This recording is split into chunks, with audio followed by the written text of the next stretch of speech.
आप चाहते हो बैलेट पेपर से चुनाव हो तो दोनों हाथ खड़े करके कहो कि बैलेट पेपर से चुनाव होना चाहिए। बुद्ध जन सम्मेलन मऊ आजमगढ़ में 13 तारीख को आयोजन हुआ था, जिसमें लाखों की संख्या ने मिलकर ईवीएम से वोट न करने के लिए अपील कही और सभी जनता ने कहा है कि बैलेट पेपर से चुनाव होना चाहिए।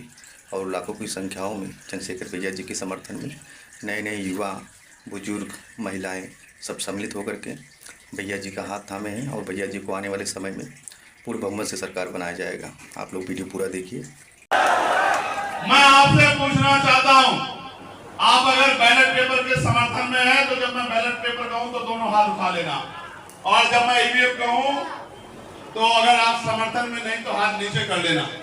जबकि मैं तो ईवीएम से जीता हूं, लेकिन आप नहीं जानते 1.25 महीना रखवाली करवा के वेयर हाउस की तब जीता हूं और सारी फॉर्मेलिटियां पूरी करके फॉर्म 17C लेके और एक एक जानकारी जुटा के जीता हूं।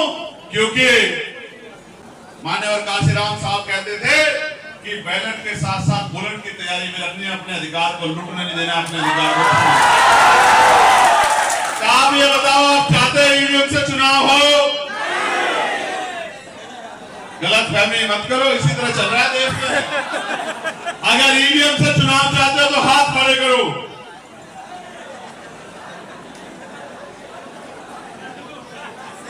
ये मोबाइल वालों के हाथ छोड़ के किसी का हाथ खड़ा नहीं, ये मोबाइल वाले समर्थन में खड़े किए, वीडियो बनाने के लिए खड़े किए।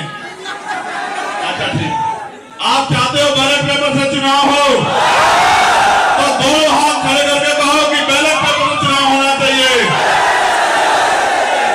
मैं मीडिया के माध्यम से कहूंगा कि वो दिखाएं देश की सरकारों को कि जनता क्या चाहती है। लोकतंत्र का मतलब होता है जनता का शासन। जनता चाहती है कि बैलेट पेपर से चुनाव हो और सरकार कह रही है कि ईवीएम से चुनाव हो। ईवीएम इलेक्ट्रॉनिक वोटिंग मशीन है और जो भी चीज इलेक्ट्रॉनिक है उसमें किसी भी तरह के घपले घोटाले की संभावनाएं हैं। प्यारे साथियों, एक बहुत महत्वपूर्ण बात यह है, जिस तरह से कमजोर वर्गों पे जुल्म जाति अत्याचार किया जा रहा है, किसी का घर तोड़ा जा रहा है, किसी घर में बुलडोजर चलाया जा रहा है, किसी को मारा जा रहा है, किसी को मार के लटकाया जा रहा है, किसी को पीटा जा रहा है, किसी की जमीन छीनी जा रही है। आप चाहते हो जुल्म जाति बंद होनी चाहिए, नहीं होनी चाहिए? दोनों हाथ जागरूकता होनी चाहिए, नहीं होनी चाहिए? जो जुल्म जाति कर रहे हैं उन पे सख्त कार्रवाई होनी चाहिए, नहीं होनी चाहिए? बहुत बहुत धन्यवाद। लेकिन आप सुनो, सख्त कार्रवाई कराएगा कौन? अन्याय अत्याचार करने वाले तो सरकार के अपने लोग हैं। अच्छा,